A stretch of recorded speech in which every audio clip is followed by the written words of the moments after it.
Welcome to Heroes and Droids, your guide to movies and TV shows about superheroes, sci-fi, Disney, and action. From Marvel to DC, from Star Wars to Star Trek, from James Bond to the Fast and the Furious.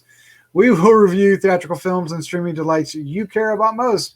This week we're reviewing Loki, Episode 4, the Nexus event, in an episode we've titled Better Late Than Never. Because we're a little behind on schedule, and it's all my fault. But hey, happy 4th of July. We're here to do this. Let's take a look at. We're gonna prune you. I'm going to be pruned. I'm old enough that prunes actually are helpful. So that's not what you meant, though, is it? I know when I said that, you were gonna find some way to work. It's a food reference. Yes, it's Christopher G. Moore's. Yeah, a food reference for the episode. It is, and then we get a dad joke at the end of it. Anyway, go on. Joining me tonight are the Slattman. How you doing, sir? Good. He's doing good, folks. And also joining us is award-winning filmmaker Christopher G. Moore. How you doing, sir? Doing good. I'm rocking my new Loki hair. You know, I'm trying to be my own Loki variant. Can you do the Loki hair flip? Well, not with the headphones on, but yeah. I also have to fall when I do it. Yes. This is the award-winning filmmaker Loki variant. Yes, exactly. I'm not the one riding the bicycle or any, weird.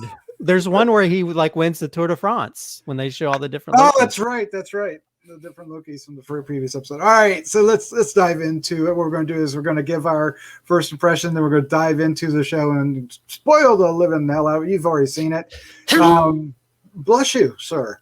I tried to mute in time. You didn't, but that's awesome.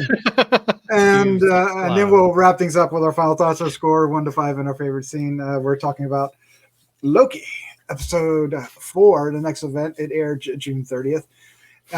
Directed by Kate Herron, written by Michael Waldron and Eric Martin. The cast includes, but it's not limited to, Tom Hiddleston, Sophia DiMartino, Owen Wilson, Wumi Masaku, Google Mabatha Raw. I stumble over that all the time. And blink and you'll miss them. Richard E. Grant, Jack Veal, and Delborough Perry. I believe is how you say that name, but I'm probably wrong. Frayed nerves and paranoia infiltrate the TVA as Mobius and Hunter B-15 search for Loki and Sylvie. Wow, that was a slight train wreck. I think that the Marvel people have gone over to the Lucasfilm people and borrowed the people that write their oversimplification of episodes. Yeah, it was like, it's 5:30 and we gotta get this out by 5:25. Let's write something quick. It works, whatever. So let's dive into this with our first impressions. Slattman, sir, you are up first. What was your first impression of the Nexus event?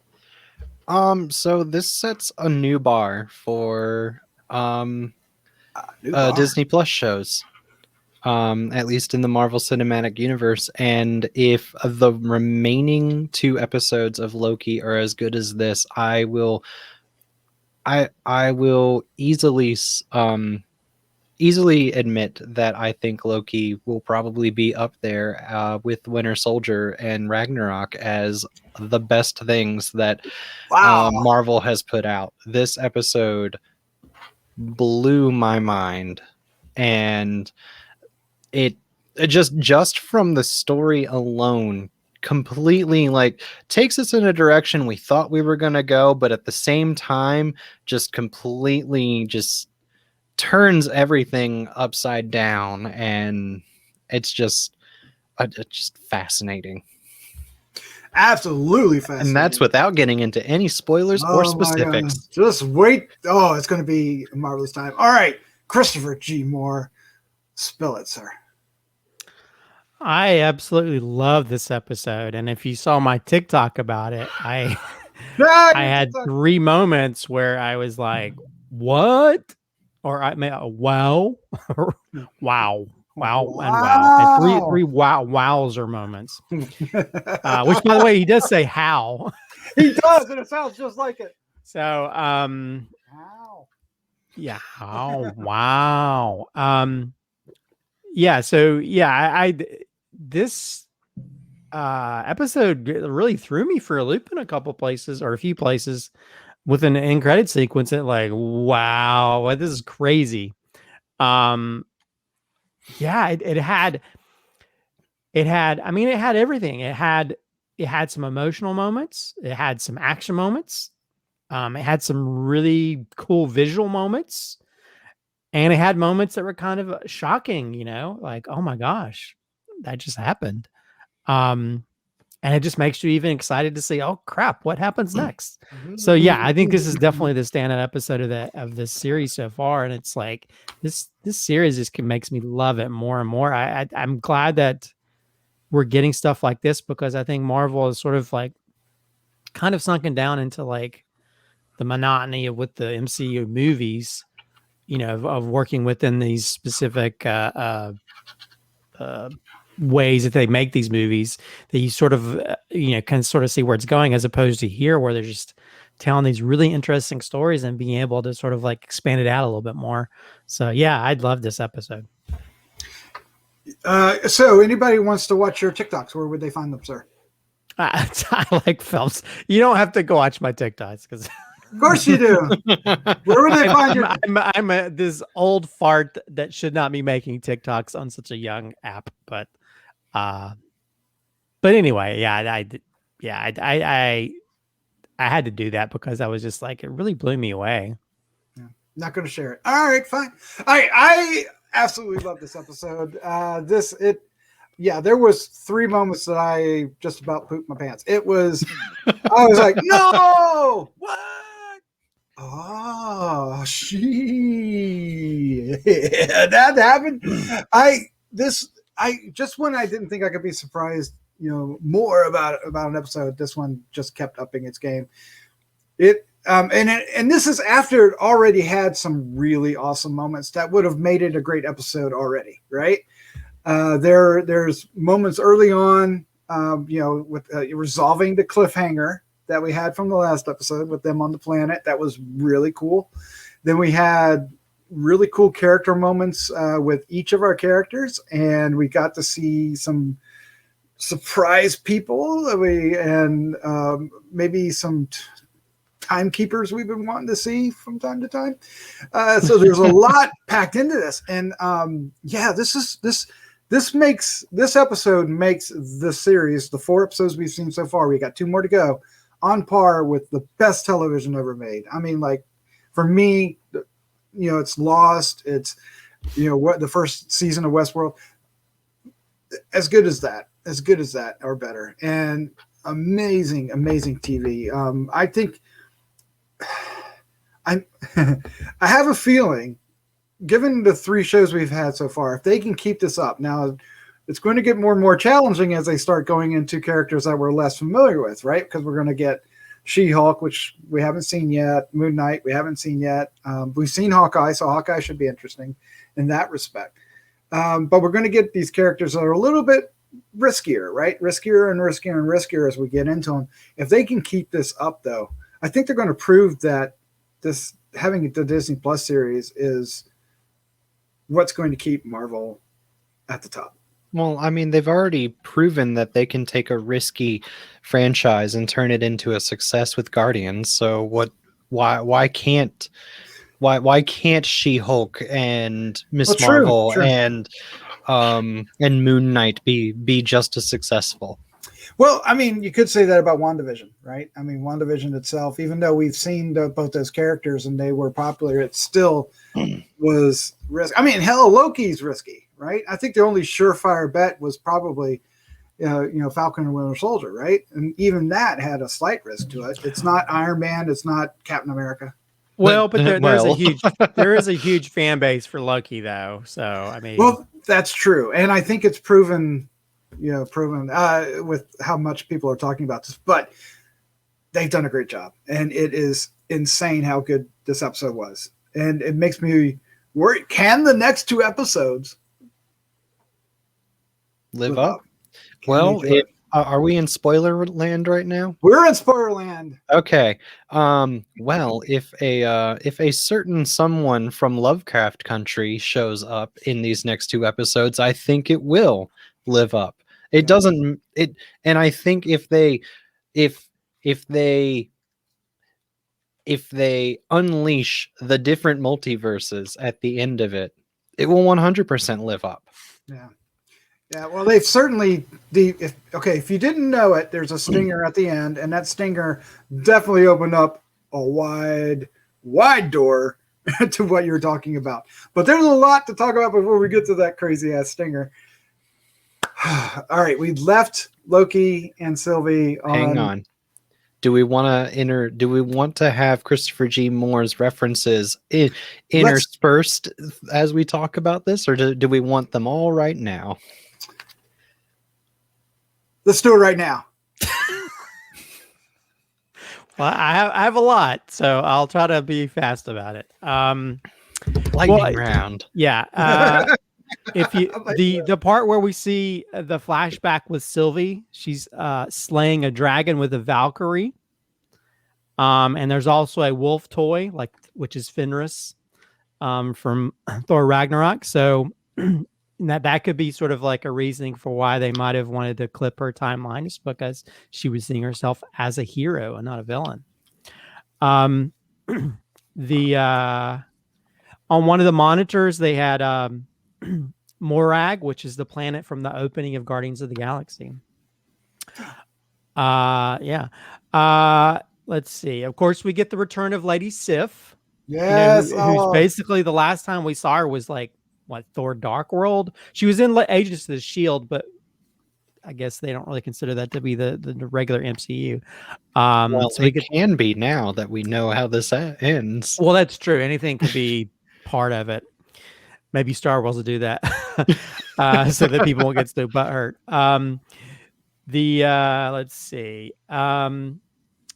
Of course, we get the end credit scene where we see the destroyed New York background, which sort of ties into one of those discarded timelines. So we'll get to see probably how that clues into everything in the next episode. Also, when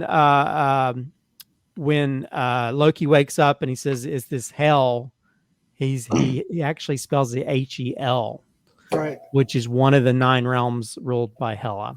Of course, the end credit scene, we get 4 different Loki variants. We get classic Loki in this the 60s outfit.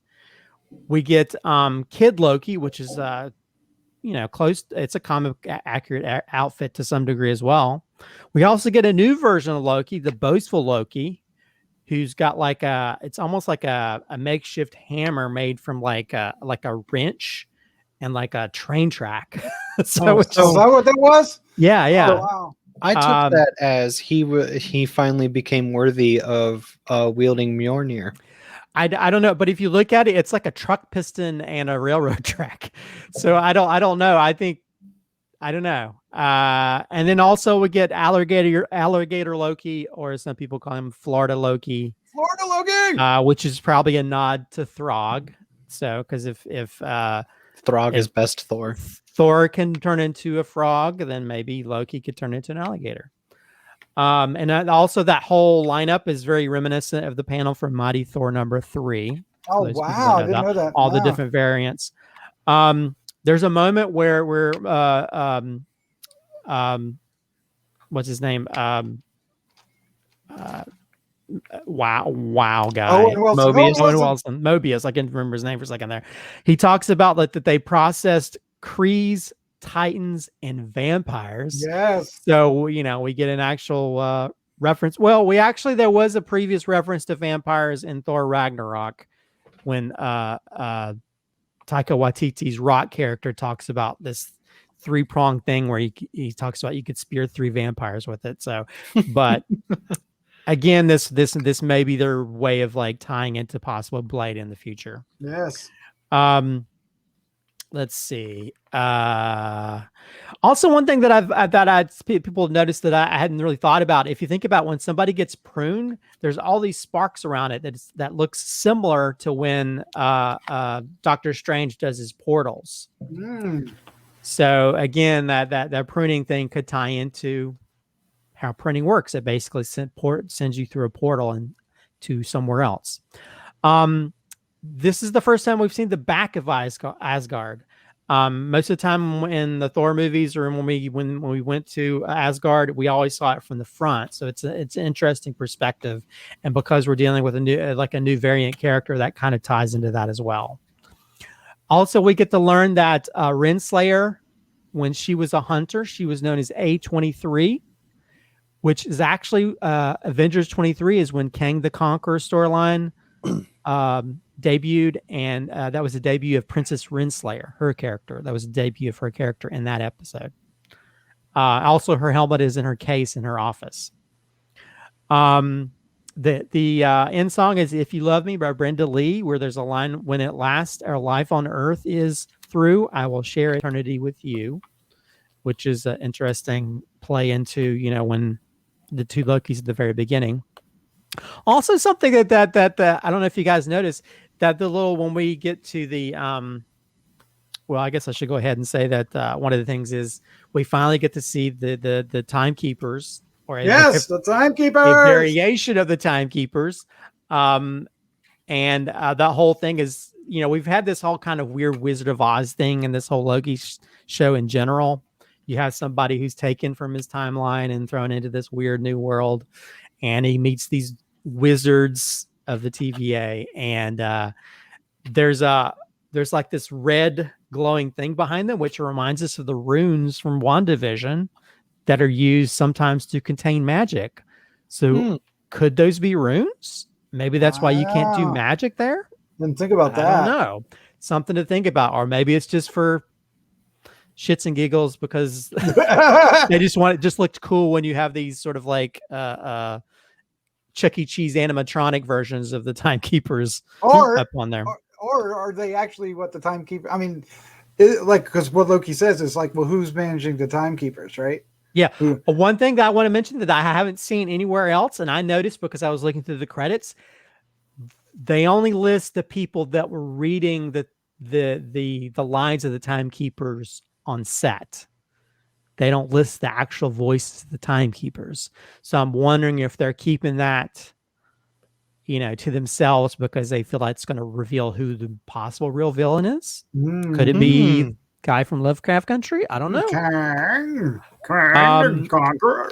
Also, when we get to see Sylvie and she's kidnapped and they make her go through the little thing and do all the same stuff that Loki did. Sylvie, right? When she goes to the person who's having her sign everything she said, his cup doesn't have a cat on it, and there's no cat in there. So evidently the cat comes later, which I think that's kind of funny that they even like think that kind of stuff into play because that's earlier.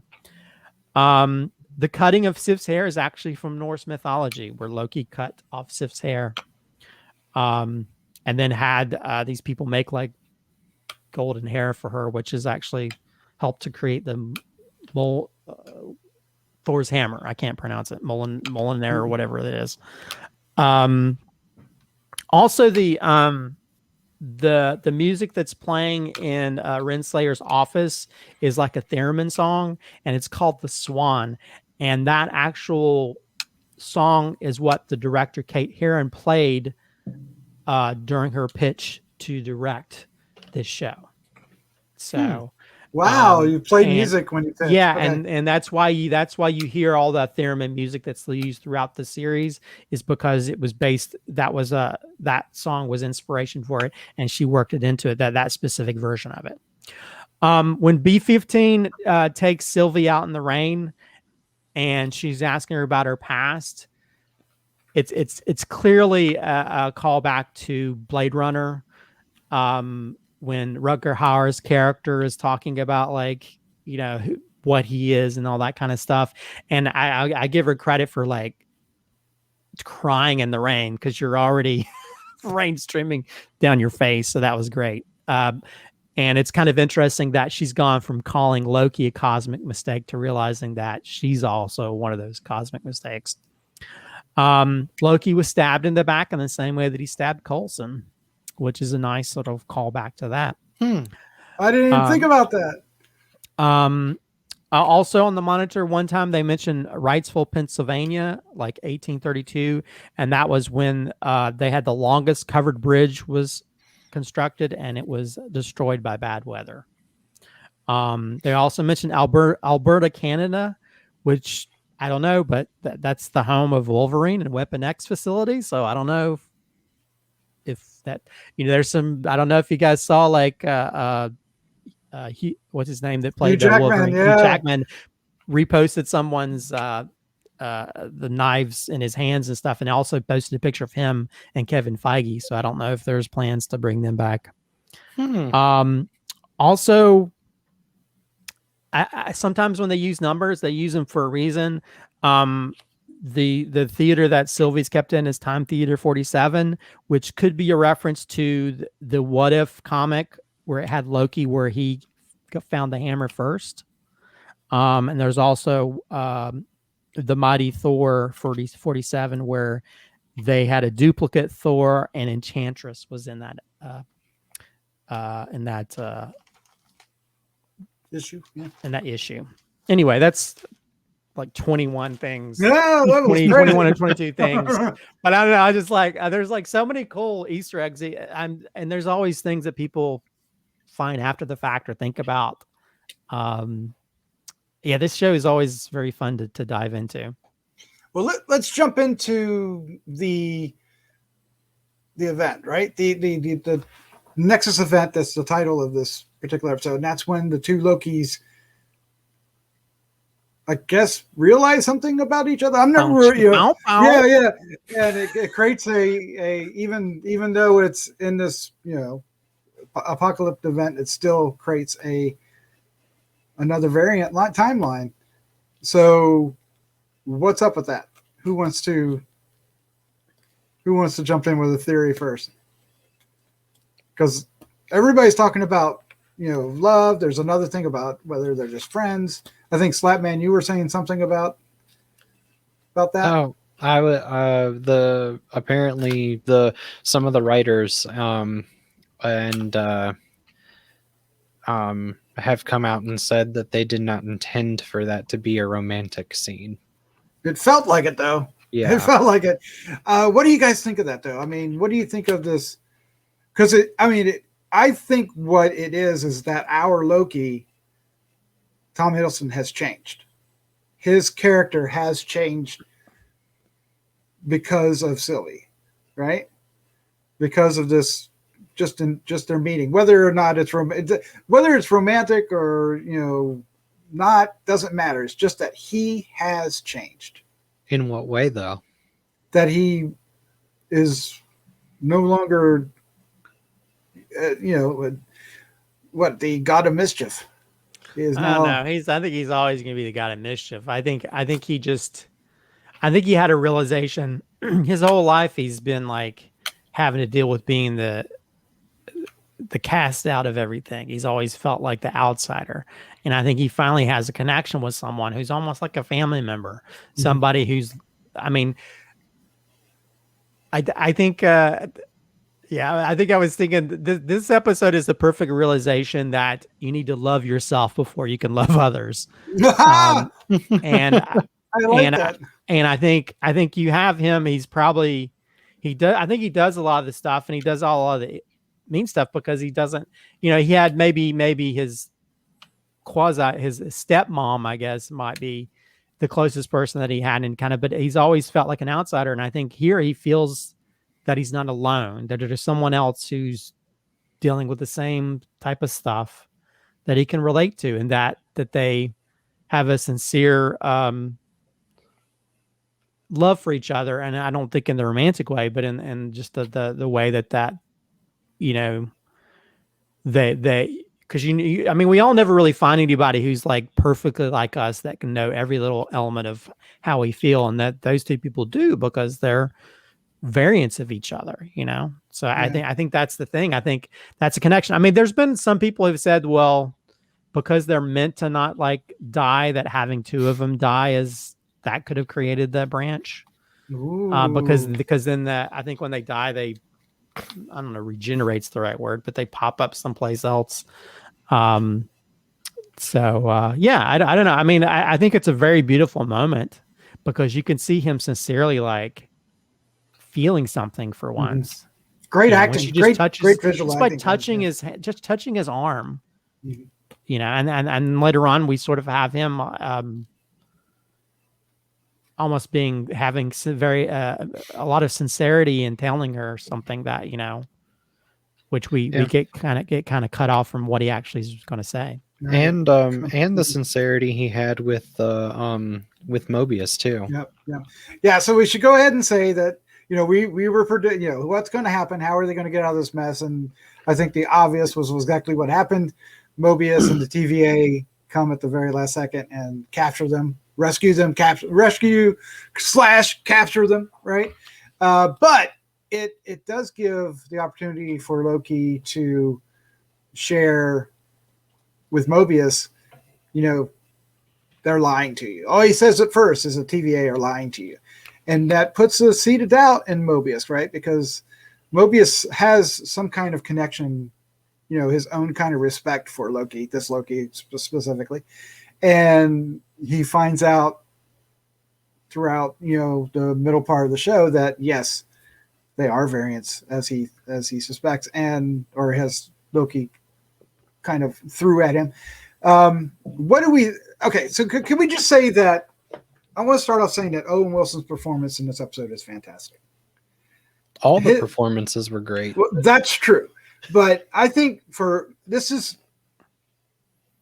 Wilson is fantastic in this episode and in this series, but in this episode, you feel all the doubt. You feel all this, his anguish. You feel, this realization that he's coming to is bubbling, and you see it in his actions. You see it in his face. You hear it in his words. I think it's wonderfully written, wonderfully directed, and exquisitely performed. If he doesn't get a nom for best supporting in this, it's a crime. Well, but I will say I think there's a lot of standout performances in this. I mean, Hunter B-15 crying in the rain is powerful.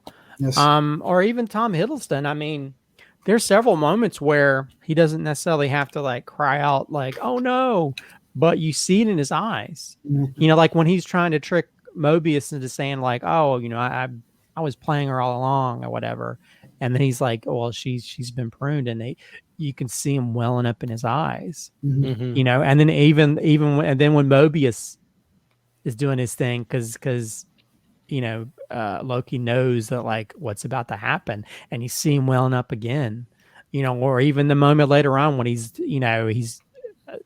trying to say something heartfelt to Sylvie.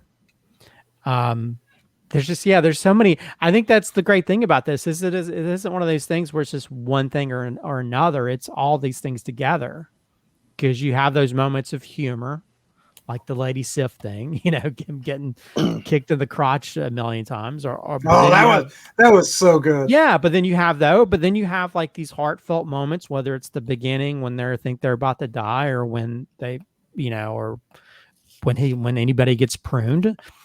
Then you have that great action moment where they're fighting in this beautiful, sort of MC. Is it MC Escher? Is that the artist guy with all the different stairways and and then these timekeepers? I mean, it's all in this beautiful color and smoke and stuff. Just like this fantasy world.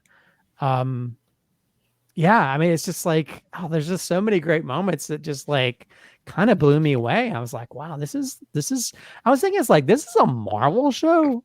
I know, right? This isn't some cookie cutter type thing. I mean, they're really taking some chances. They're really going, getting a little batshit crazy with things, especially when we deal in, I mean, that whole ending when you got, what's his name in that goofy ass 60s Loki Richard Grant. Richard Grant makes a great old Loki. You were saying that he was old Loki a couple episodes ago. Yeah, I mean, I knew it had to be. Christopher was also the one that was saying that he thought that Mobius was a variant from. Oh, that's true. Because we were wondering if we were going to get a whole bunch of Mobiuses running around. So well, yeah. Maybe we should listen to Christopher's theories for the next couple episodes. No, we might be before. Right. There's no reason to start now. How dare you? If I could prune you through this call, I bet you could. Woo! Speaking of theory of pruning, do you think that everyone that is pruned is gone, or are they transported somewhere else? Are they in this limbo-esque, like purgatory-esque, or are they sent to are they sent to like the timeline or are they sent beyond time?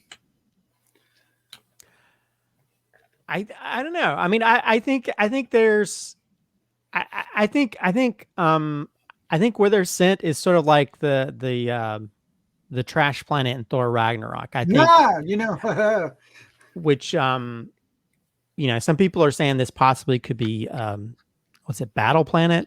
But I think now we know that because they've been, and they're maybe they're trying to keep all these Lokis from going out and causing mayhem. They just keep them in this one area that they can't escape from.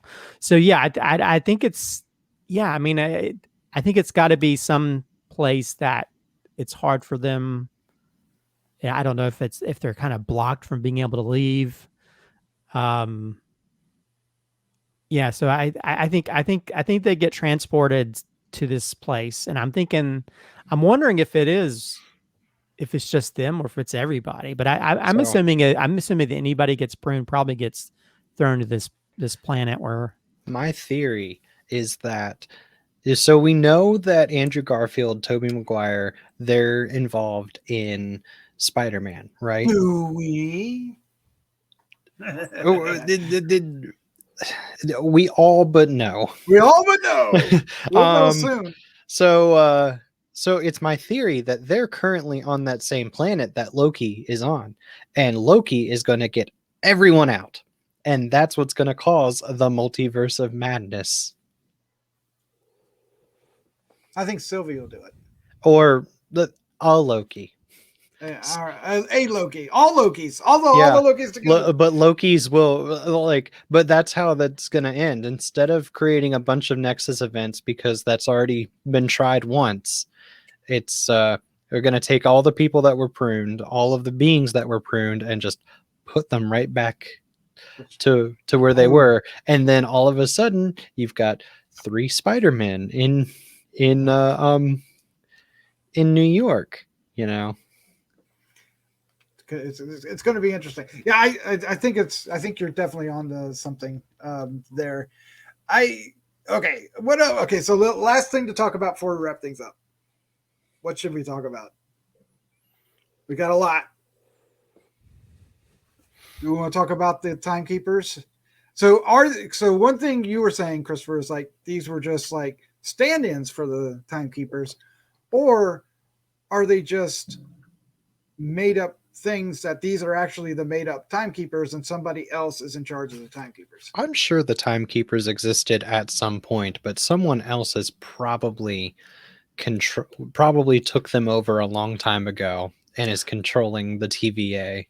Well, I think the weird part of it, when Sylvie cuts that head off, the other two start laughing maniacally, and it's so does the one with his head too, right? Yeah, so it's kind of a weird thing to where. Yeah, so I think there's got to be somebody who's. I mean, I love the far off idea that some people think that Miss Minutes is behind it all. Oh, nice! That is such a crazy idea that I love it. But I'm here's my thing. I'm worried that we're gonna fall into the Mephisto hole with Kang. I think we are falling. And into the Mephisto hole. I think we always go to this sort of like. We think this is the obvious answer for where they're going to go, and they go somewhere else. So I think there's got to be, and I don't know, yeah, there's got to be some kind of being, whether was it He Who Remains or whatever that. No, it's true. There is a or it could be it could be some other group. But I don't know. I don't know if they would spring somebody totally new out of the blue for this. You know what I mean? So I think it has to be somebody we've come across, and so I think it would be very funny if Miss Minutes, she is electronic or whatever the hell she is. She could live outside of a computer, or maybe it's just somebody who's creating the semblance of that. So, but I don't know. I think the easy answer is that the timekeepers have not existed for a long time, but it's what's her name? Renslayer? Renslayer. Yeah, Renslayer. Renslayer is her job is to keep the facade up and to keep the TVA running without anyone knowing. So yeah, I mean, I guess the easy answer would be because she has that connection, but at the same time, we also thought the same thing about Agatha, her connection to Mephisto. So you can't always just automatically assume that's where it's going to go. Although that makes kind of sense because if we do know that Kang is going to show up in Ant-Man 3. Well, what I'm saying, I don't think I explained it well. Sorry. Oh, okay. Sorry. What I'm saying is that Renslayer is the villain. Renslayer is the one that's keeping the facade up, the one that is, keeping the magic of the timekeepers alive by having the animatronics up because they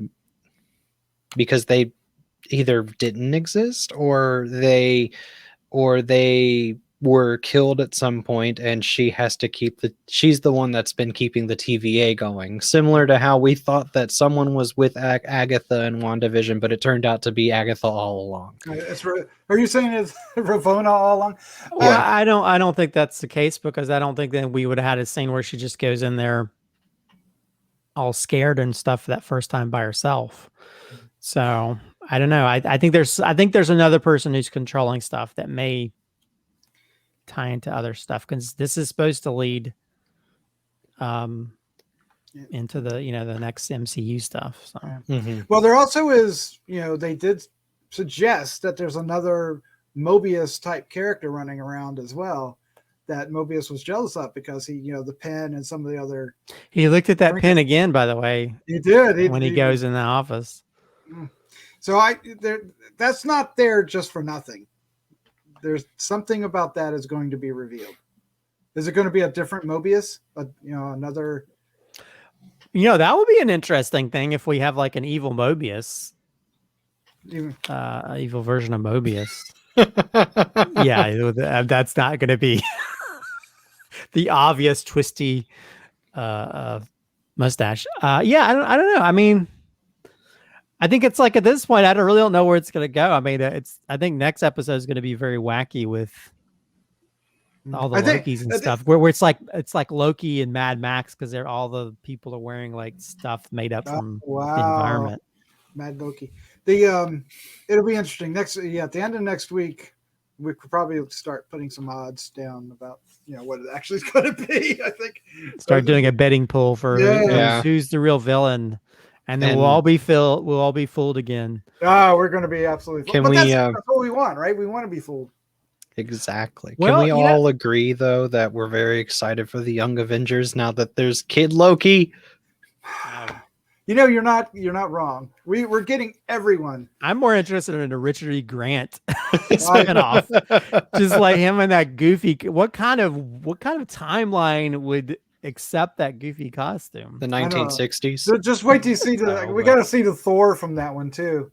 Oh my gosh. Yeah, because it could be anybody, right? Because it doesn't have to be,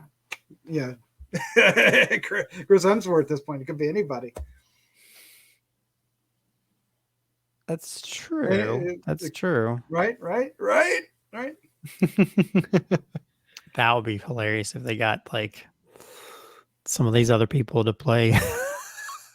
They got Matt Damon in. He's already been in there, right? So Matt Damon, because Matt Damon, he played Loki, and that's why they did it, because he played Loki and what was the name of that movie?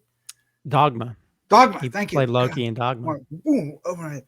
Oh, by the way, I forgot about this. The boastful Loki. He played a Loki on what is that series about The Vikings? the Netflix series about the girl that becomes a zombie? Drew Barrymore.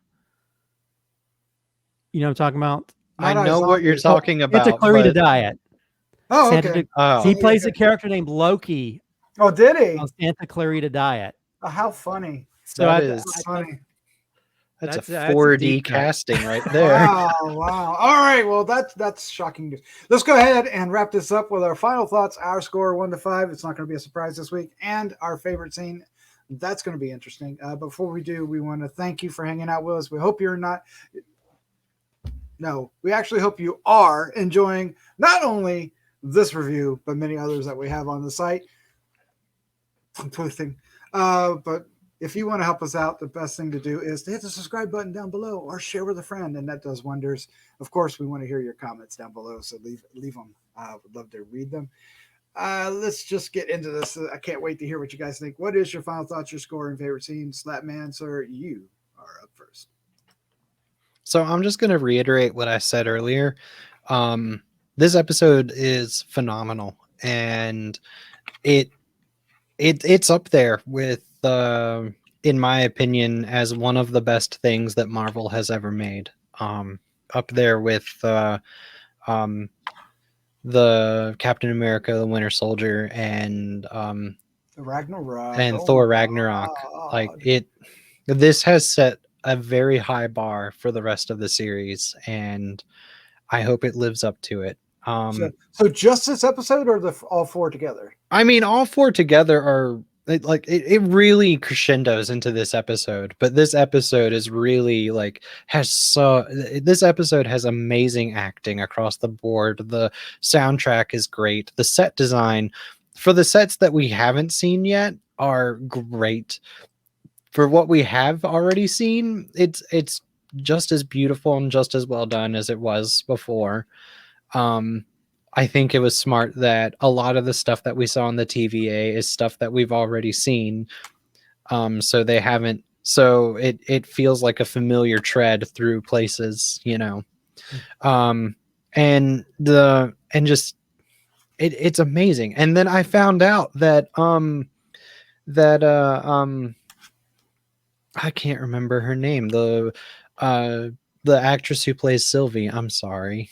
Sophia Di Martino. Yeah, I found out. I found out something crazy about her costume. So, and this is mad props to the costume designers. She was actually, she had just given birth to a baby right before filming her scenes, and they actually made the costume with that in mind. So the actress had the option to pump while she was in costume. That's kudos to them, right? Yeah, so that's fantastic. Like, everyone involved in this series is doing an amazing job, and it's really paying off, and it's fantastic. And if it ended right there, I think this would have been a 10 out of 5 series. There you go. We've got 2 more episodes to go, and I really hope it ends strong. And I can't wait for the next one. This episode's a 5 out of 5 for me. It's phenomenal. And my favorite scene is the scene where Mobius confronts I am forgetting names.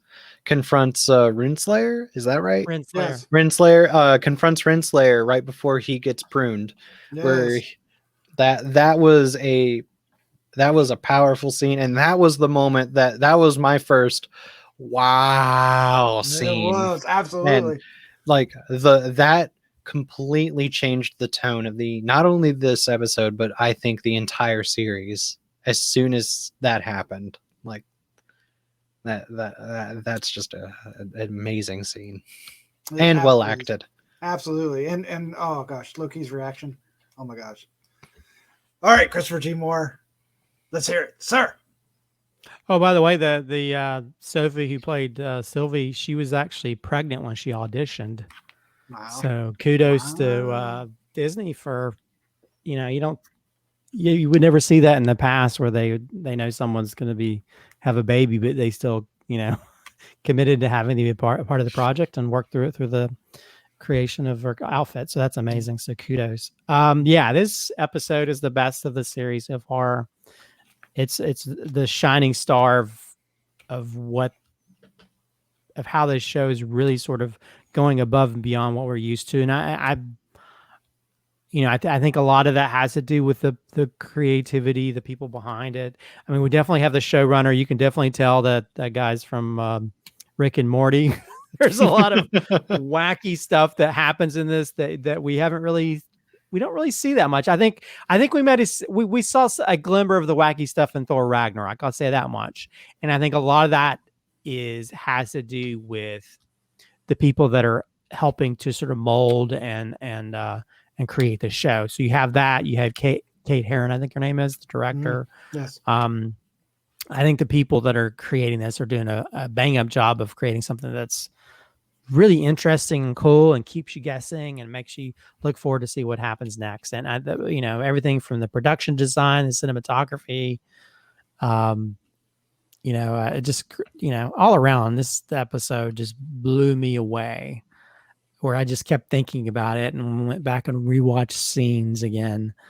So this is definitely a 5 out of 5. I'm kind of worried that I'm not sure if the last 2 episodes are going to live up to this, but maybe they'll surprise me, because I think every episode leading up to this has been kind of interesting and incredible. And I really want to see where these characters go and what happens and who's behind this. Maybe we'll find out that Casey was the villain all along. Oh, yes. No. I really hope it's Miss Minutes. That's really what I hope. I hope it was Miss Minutes all along. So we'll see. Kang and Mephisto together. Keep going. We'll see. Favorite scene.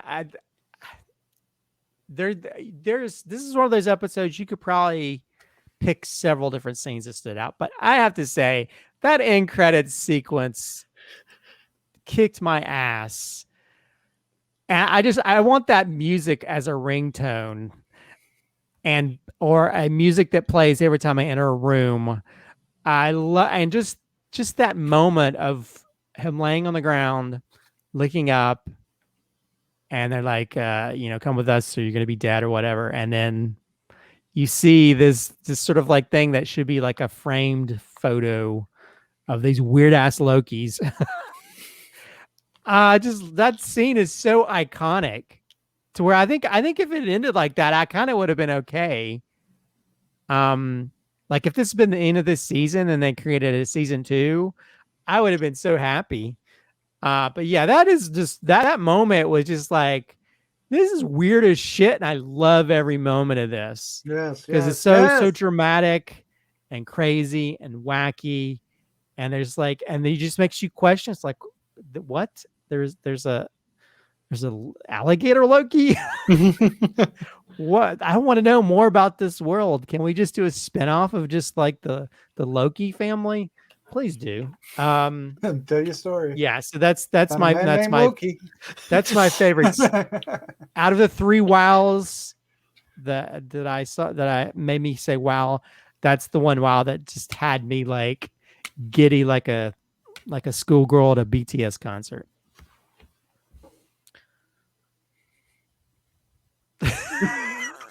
Wow. Did that go off your head, Doc? Wow, no, I just was like, explain really? what BTS is. That's where you're going.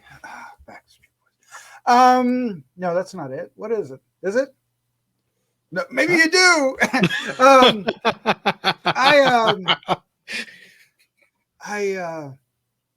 This was it. This is showing. No. Even better. This is capitalizing on the potential of what Disney Plus wanted to do with the Marvel characters as series on Disney Plus. It's just amazing what they've been able to do. The talent behind all the shows, And Tom Hiddleston is in a position that he did not have to do a TV show, right? But oh my God, everybody's doing such a great job. And the direction, I just want to take a moment and point out that, she is doing a great job. Kate Herron, she is handling all this material like a pro. Like as much as any of the other ladies and gentlemen that have been on the previous films, right? Or if not more so, I can't wait to see what she does with more properties and other aspects, because she handles the dialogue like it's an action scene, right? You're riveted in the dialogue as you are when they're out there fighting, and that is amazing. That doesn't always happen, right? That's the hard thing to do. And literally, when people are having conversations, it is you're glued, you're riveted, because it's the banter is great, the dialogue is great. It's written in a way that the characters are allowed to show instead of tell, but yet there is exposition, right? And that's we've talked about that, like on H&Rs, that many times the exposition is where people have the hardest time, right? Because it's really hard to do exposition without feeling like it's exposition. This show is like a masterclass, and I don't think I've ever felt like I was being, except for when it's obviously exposition, right? Where it's, Miss Minute's up there telling us everything. But even that alone is a different way of handling exposition in an entertaining, fascinating way, right? As opposed to, just having somebody sit in front of you and tell it, right? When a very boring, point is that I think it's written extraordinarily well. It's directed even extraordinarily well. The acting's fantastic. This is a great show. I am impressed. I am flabbergasted. This episode had me before it even got to the wow moments. I was already impressed. And then it dropped these 3 bombs in a row. I was like, what? It's just like, oh my gosh, what a great, how and I feel like I'm just like, dumping, praise on it, but I'm not. It earned it. This show has earned the praise that we are giving it. It is a fantastic show. 5 out of 5. Am I nervous about the next 2? Yeah, but at the same time, I'm confident that we're going to get exactly what is right for this episode. They are handling this material with such respect and such, I don't know, they have authority, they have humor, they have everything in it, and it's working in spades. And I can't believe that it's actually happening. And I am so grateful. I'm a longtime Marvel fan. Never thought I would get something like this. We've had Marvel shows, we've had DC shows, and they've all been varying degrees of successful in capturing that spirit of the comics. DC actually, in my opinion, has been a little bit more successful in the past. But with these 3 series that we've gotten, especially Loki, we have captured the spirit of comics. You've captured the breadth of comics and the characters of comics, the humor, it's just amazing. And I am grateful. So 5 out of 5. I'm thinking along the Slattman 10 out of 5, but yeah, 5 out of 5. Favorite scene is going to be when Mobius and Loki having that discussion, and Mobius is actually tricking the trickster, right? He's actually, he's learned so much from Loki that he's actually become as good or maybe better at Loki at, the lies, right? And he totally gets Loki believing that she's been pruned, and you can see it in his face. He realized, oh my God, you like her, he's like, no, of course not. It's well written, it's well acted. Like I said before, it's just an amazing scene. And I would basically say anytime Mobius and Loki are together, it's incredible. The chemistry between Owen Wilson and Tom Hiddleston on set is extraordinary. And I love seeing these 2 characters together. It's going to be sad when they're not in the show together anymore, I think, and they're off doing the movies again. Well, if you pay attention to that scene, a lot of those some of the buildings rotate with the light and stuff. Mm-hmm. And during that scene, the light fixtures shine light into the room, and the light moves. Oh wow! And so the moment where it seems like Mobius is thinking about like what he's saying, and then it goes to dark where he goes back to think, "Oh, you're just trying to fool me." It actually plays into their mindsets when you watch it, so it adds that extra element of like coolness that they thought that through when it came to creating the cinematography in those scenes. That's just extraordinary. That's really cool. I didn't even catch that. Yeah, go watch it. It's because the light changes when he's telling him like you're a variant or whatever, and the light goes on to Mobius, and then the darkness comes when he's like, "You're just trying to fool me again." So it's that just the use of light in the scene and the production design, they use that to their advantage that you don't even think about. But the changing of lighting also affects how they're thinking as well, and how we visualize what they're thinking. Yeah, exactly. Yeah, and runner-up scene would be when Mobius goes into the time prison and says, do you believe this? Do you all this stuff? And he starts going off into a light. He goes, no, shut up. And you do better. And he goes, answer me. You told me to shut up. It's just a small little hints of humor throughout everything. That again, I just think this show is so beautifully put together. Very much, very much. I mean, I hope they keep taking chances and making shows that aren't sort of the cookie cutter method that they've done with some of the Marvel movies. I hope so. All right. Well, that is our review of Loki episode 4, the Nexus event. Here in a few days, we'll have episode 5, the penultimate episode. Oh my gosh. And Vanessa will be back for that. We miss her greatly. Yeah, I'm going to DryCon this year, and I'm trying to get one of those variant jackets so I can be a variant of the TVA. So you might have to make your own. They're selling like hotcakes. Yeah, they're on back order for some places, but I think that's what I was thinking. Now that I have black hair, I'm going to be just a goatee variant of Loki. how many variants are going to be down there? Well, I'm going to be taking so many pictures and videos, so I'm sure there's going to be a lot because the Marriott is where a lot of the cosplay happens. So there's going to be probably 1 million people. The variants. Well, I mean, there's going to be a lot of people cosplaying Loki, I would assume. Yeah. Well, yeah. I mean, last time they had over 70,000. The last time I was, did they get? Well, there's an attendance cap this year, so it's not going to be to that level again.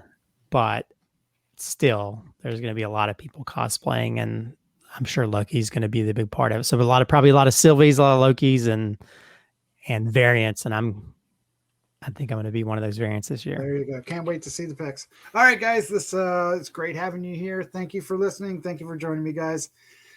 Let's say goodnight. Good night. Good night.